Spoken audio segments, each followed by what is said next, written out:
Roar! Ew.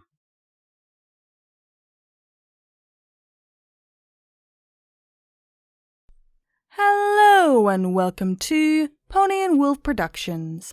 Today we'll be reading Ant Circle, written by ManicDots.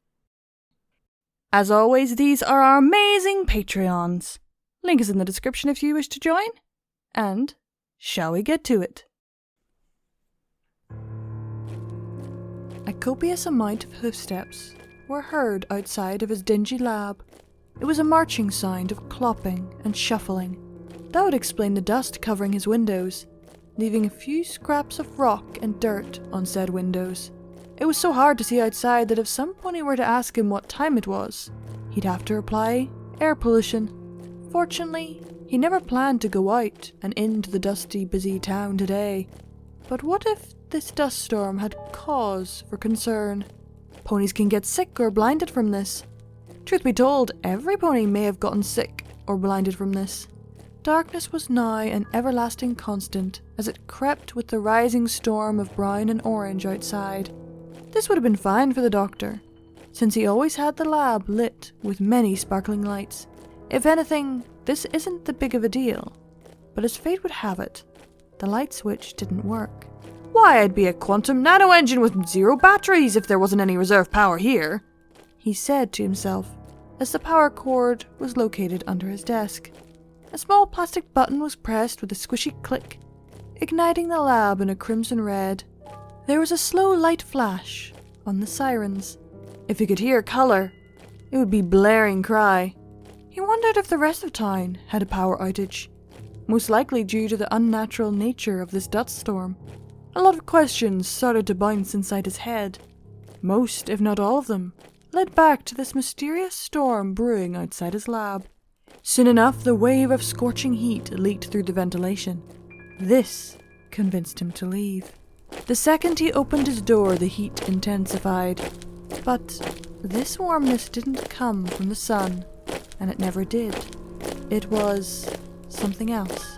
Even stranger, this heat turned into a sort of smell, an absorbed smell. His pupils had widened, piquing his curiosity. And then he saw it. Every single pony in Ponyville followed each other from behind, without a hesitation. Dr. Who's found a place within the many trotting denizens. This brought him an air of excitement due to the happy attitude everyone seemed to have. Fascinating parade this is, don't you think? But what is the occasion? He asked a pony next to him, only smiling as a response. Lyra Heartstrings, is it? I inquire a short explanation, please. He asked once more, but she only trotted in rhythm of whoever was in front. He shifted his eyes to the right, finally taking notice of how he was enclosed by every pony. The doctor was confused by this. It appeared as if he and everyone in his row walked straight into the center of the large circle. An endless amount of lively bodies pranced and danced around him, behind the other. Soon enough, after walking for what felt like 10 minutes, the doctor was in the outer circle, but on the adjacent sidewalk to where his lab was. He couldn't tell if more ponies had joined in, or if this were a fixed amount. He was sure that this circle had to end eventually, or else no pony would be able to eat or drink, or sleep, or be willing to try out a fancy new invention. This thought came to his mind once a familiar face quickly disappeared. She had cement-coloured fur and a lily-shaded mane, from what he could remember. Speaking of memory, the scent from earlier had gotten stronger, and the doctor's mind felt foggy. He tried to ask Lyra about the swirling chain of the populace, but she was gone. How long was she gone? It probably didn't matter. What did matter was the fact he was now back inside the inner circle. This was where the scent radiated the strongest, feeling as if something rewired his brain to smell that, and only that. More and more walking. He wanted to leave, but something compelled him to stay and trot with the others. It was as if the danger sense within was ignored by something taking over. Whatever that something was, surely loved to make him walk. Boredom started to set in, and this led him to stare at the surrounding area. From what little he could see from every pony joining together, in this circle. A lot of dust blocked out the sky. He had to squint, unable to use his hooves to rub away dirt, in fear of being trampled. The ground below him was riddled with countless hoofsteps, digging nearly 20 centimeters into the dry earth. He returned to the outside, where it was nearly impossible to take a good look at the circle's scale. Too many ponies of various heights obscured any start or beginning to the crowd. Maybe the answer lied within the center of the circle? Even though he had been inside there a few times by now, a few things were bound to be overlooked. As he waited to dive back inside, it was odd to see ponies on the outside of the circle, resting on the floor.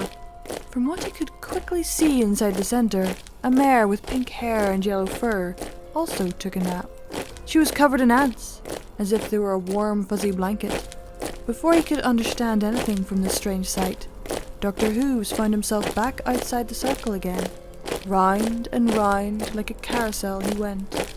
More walking, more hooves making a sound of clopping. Eventually he found Lyra again.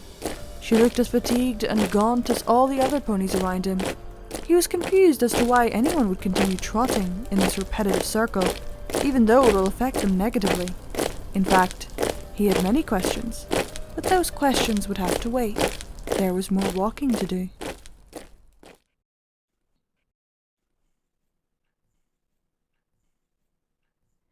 Creepy, creepy, creepy. When I first read this, I couldn't help but go, nope.